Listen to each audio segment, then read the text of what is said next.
Thanks there? everyone for joining. Hey, I'm here. Hi. How are you? Awesome. How are you? I like your shirt. That's cute. Oh, thank you. That's really cute. IoT. Did everyone see? Yeah, that's cute. I'll shut up. That's what we're going to talk about. Okay, thanks everyone for joining. And well, good morning, Australia and APAC region. I'm Olivier. I'm going to be your host for this little segment here. I will be joined by Gillen Hunt, distinguished engineer and also the managing director for the Azure Sphere team. Gillen, thanks for joining us today. Oh, thank you, Olivier. It's great to be here. Gillen, for our audience here, can you introduce yourself real quick and what the Azure Sphere team is doing these days? Sure. So I'm Distinguished Engineer and Managing Director of the Azure Sphere program at Microsoft. By the way, I've been at Microsoft 23 years, loving every minute of it now.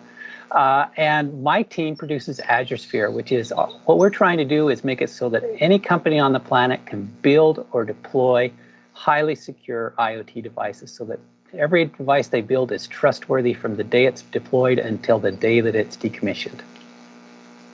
So I think, Gillen, we've been pounding. Well, by the way, nice background out there. I like the fact you're using your outdoors for that segment. It's the only place I don't disturb the family. Yeah, we've been pounding on the fact that security is paramount for IoT solutions and that devices had to be secured. And so a few months ago, Azure Sphere was released as generally available.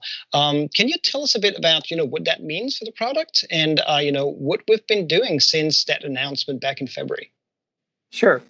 So general availability means that Azure Sphere is now ready to be deployed at any scale, as large as you want to go, in any enterprise or any environment to provide highly secure devices. And it's a great milestone for the team, a lot of hard work that went into it, and we're proud of what we've accomplished and what people are able to now do with Azure Sphere with our full support.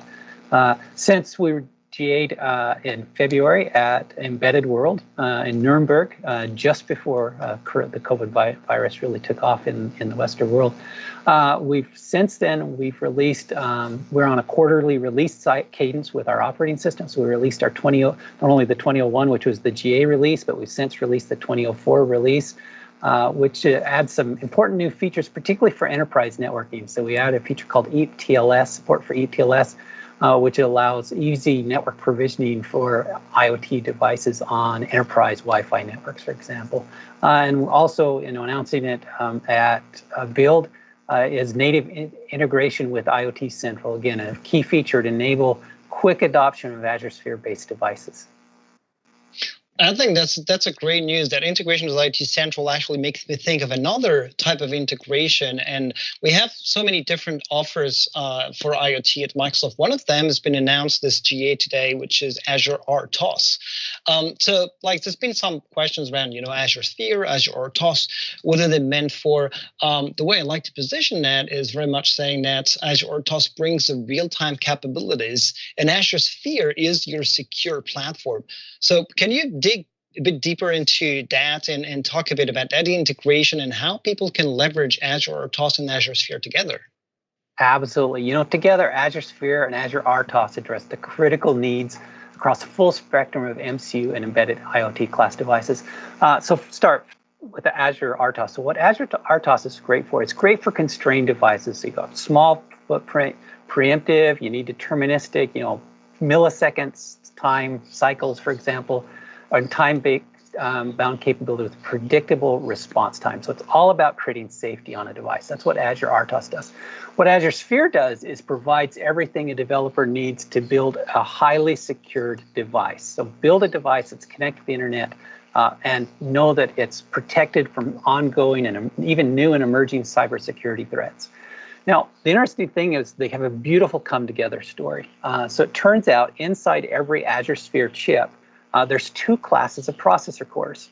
There are ARM Cortex-A class cores that for processing high-level applications, and there's ARM Cortex-M class cores, processing cores to support real-time enabled applications. And so what we do is we take a Cortex-M core that's running Azure RTOS with this, the control loops, for example, of a device, and then wrap Azure Sphere around it to create a highly secure and highly connected device out of it. So it's a great, Azure Sphere is providing the cloud, that secured cloud enablement. And especially, when you start deploying devices at scale, it's critical that you be able to update them and improve them over time, and not only to add new features, but also to address new evolving security threats. And so Azure Sphere works there to provide the capability to update those devices, including the Azure RTOS parts of the devices. So together it gives developers a really ideal solution for quickly building highly secure IoT devices with real-time processing capabilities. Great better together scoring. So I understand the capabilities now joined together, security plus real time. I think what could help our audience, not everyone actually is very familiar with embedded systems. A couple of samples. I heard about something like a blood pressure cuff. So can you tell me a bit more about that? Yeah. So my team, the Azure Sphere team, got together with the Azure RTOS team and Microsoft Healthcare teams to build a prototype concept of a home blood pressure monitor. And this is a device, so you want to be able to check the blood pressure of a patient remotely at home, for example, have that data be able to be collected off the device and securely transported over the cloud to like medical records at a doctor's office, right? And this is data. You don't want anybody messing with the data. You don't want anybody stealing the data. And so what we did is we built this a prototype device where Azure RTOS is running, doing the reading the blood pressure and doing what's very microsecond timing critical pressure reading to read those sensors and process that data correctly. And then it hands over the data to the Azure Sphere side of the device, where the data is then collocated and brought over to the cloud and connected securely into the medical records. So that's one example of a great demo of how these two products come together to form a great solution for developers. We even have a great Visual Studio integration. You can actually debug like both sides of the device simultaneously in a single window together. It's really great. That's pretty cool. There's another typical demo for real-time systems, right? We like to say that real-time embedded system is deterministic, and that means that they are able to react very fast and in a timely manner to lots of events around them. A good example is balancing robots. And there's a little example, I'm going to actually throw out the video here, of that little balancing robot. Can you tell me a bit more about this demo here? Yeah, so this is it's just kind of like a Segway. It's a robot that has two wheels, and it's got an accelerometer inside of it, and so it knows if it's tipping over based on the accelerometer, and then it controls the motors.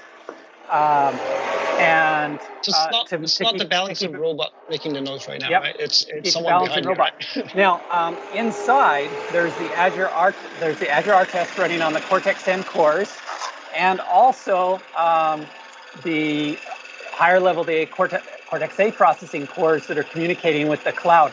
And so, for example, you can send this robot commands, for example, to tell it to turn around and face north, and it'll follow those commands, for example. Another really cool thing about this is, let's say that you want to do an update. Well, the robot is able to download an update and hold it, and then wait until it's like laying on its side, because you don't want to update the real-time control loop while it's trying to stand vertical. It'll trip over. But as soon as it notices when you've laid it down or when you're holding it, and then it can do a quick update. So it's a great integration of security, update, and real-time capabilities all together.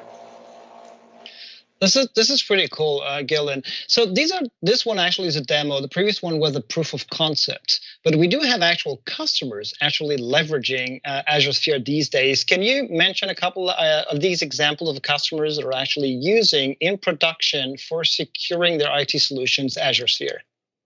Sure, I'll talk about two. Well, so one of them lots of people have heard us talk about Starbucks, but I'm not going to talk about them today. We're actually using it inside of the Microsoft Data Center team is actually using Azure Sphere inside Microsoft data centers. And there's an extended version of this. You can hear Mike Samara talk about how they do that. But the critical thing is there's a lot of mission critical equipment inside our data centers, particularly the power panels and the heating or the cooling and HVAC air blowing equipment, things like that. And the team that manages our data center, Microsoft's Azure data centers, wanted to be able to monitor that equipment locally, remotely, actually, so they could, for example, ensure that it's operating correctly and also check safety. Like they have a scenario where if an electrician opens up a panel, They're able to check to see if the ticket's been open and send a page to the electrician to remind them that the power's on, for example. And so there's a great example where IoT innovation, these critical functions that they wanted to be able to do using IoT, because of Azure Sphere, they're able to connect the most trusted, the most mission critical equipment in those data centers. The way I'll describe this is, imagine if like a hacker was able to come in and turn off all the blowers, for example. Well, they could boil a data center, hundreds of millions of dollars of data center servers really, really quick. So security was just absolutely critically important. And Azure Sphere enabled them to connect those devices. Another example, also hot water. So hot water has been around for a really long time in homes, et cetera, but it's a source of unnecessary pollution and waste. And so also they wanted to be able to create a very efficient hot water heater that could connect the Azure cloud and connect the utility companies and the grid securely, so that it knew when was the best time to heat up the water, for example. And so they're able to cut down energy costs and reduce pollution by having this remotely controlled device. And again, what Azure Sphere does is it allows a company to be able to innovate, take some connected facility capability they want to enable and do it very rapidly and know that it is secured, that Microsoft is protecting that device from the day they ship it to its entire deployed lifetime. That if 5 years from now hackers come up with some new kind of way to attack IoT devices, the company knows they don't have to worry about it. Also doesn't have to worry about it. It's Microsoft that's backing and protecting that security and updating the devices in the field for them. That's very impressive. There's going to be actually a session talking specifically about an integration or use of Azure Sphere in our data centers. So I recommend people to just go and search for that session. You just mentioned hackers. So this is that security challenge there's out these days. Can you tell me a word about what's going on with that Hack Azure Sphere challenge out there? Yeah, so we have a new Azure Sphere Security Challenge. This is kind of a best practice. If you're really trying to build a secure product, you want to make sure that everybody gets a really chance, that the hackers are able to really try to bang on it and you get the best data back from that. And so what we've done is a 3-month security challenge. So we're offering special bounty awards and providing additional research resources to people who want to participate and try to hack into an Azure Sphere device. And it's critical because while we've implemented security up front and it's on by default and everything, we recognize that security is not a one and done event. Okay, hackers will come up with new ways of attacking devices that we've never even thought of before, for example. And so risks need to be mitigated consistently over the lifetime of these devices. And so by engaging the security research community in this way, what we've done is we invite them to come in and try to find any high-impact vulnerabilities before the bad guys do.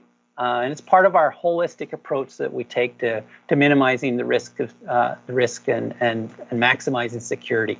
We do a bunch of things. We do static analysis. We have code reviews. We have red teams internally, and then that try to attack our devices. And then we go out and recruit people from the outside to come in and attack them as well.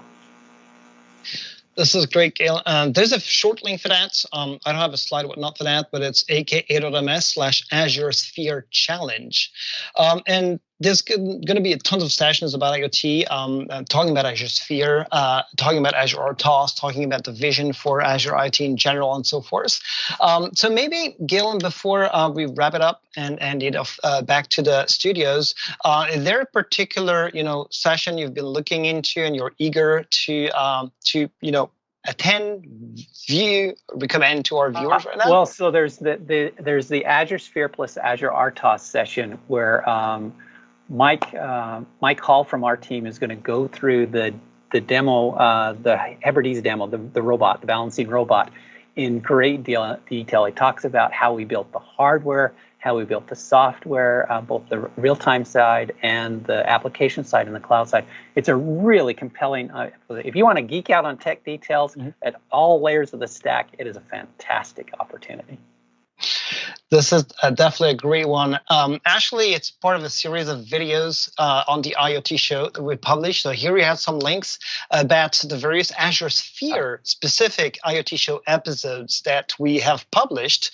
So you can go and check them out for yourself, learn more about Azure Sphere.